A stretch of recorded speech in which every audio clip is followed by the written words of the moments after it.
News 18 लोकलच्या माध्यमातून आपण रोज हवामानाचे अपडेट जाणून घेत असतो। नमस्कार, मी अमिता शिंदे न्यूज 18 लोकलमध्ये आपल्या सर्वांचं स्वागत करते। न्यूज 18 लोकलच्या माध्यमातून हवामानाचे अपडेट जाणून घेण्यासाठी सर्वप्रथम सुरुवात करूयात महाराष्ट्राची राजधानी मुंबईपासून।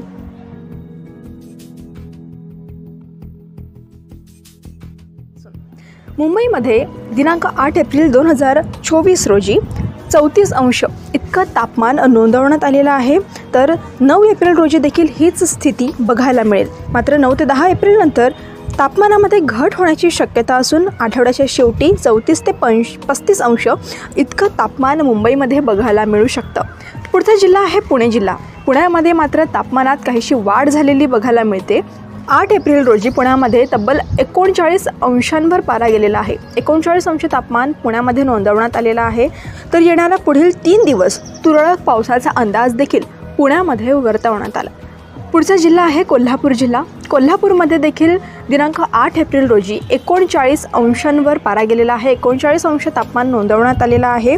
इतकंच नाही तर 9 एप्रिलला देखील हीच स्थिती असू शकते। यापुढील 3 दिवस कोल्हापूरमध्ये तापमानामध्ये घट होण्याची शक्यता असून ढगाळ वातावरण कोल्हापूरमध्ये बघायला मिळू शकतं।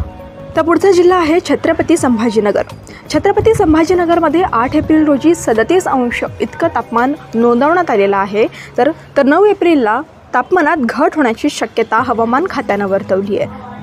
अंशतः ढगाळ वातावरण देखील छत्रपती संभाजीनगरमध्ये बघायला मिळणार आहे। इतकंच नाही तर पावसाचा देखील अंदाज छत्रपती संभाजीनगरमध्ये हवामान खात्यानं वर्तवला आहे।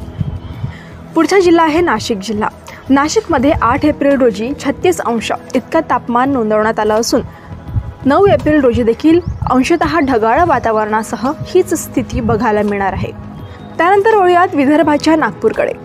नागपूरमध्ये 8 एप्रिल रोजी 34 अंश इतकं तापमान नोंदवण्यात आलेलं आहे। तर पुढील काही दिवस हीच स्थिती बघायला मिळणार आहे आणि 8 एप्रिलपासून 9 एप्रिल आणि पुढील काही दिवस मेघगर्जनेसह वादळी वाऱ्यासह नागपूरमध्ये पावसाचा देखील अंदाज हवामान खात्यानं वर्तवला आहे।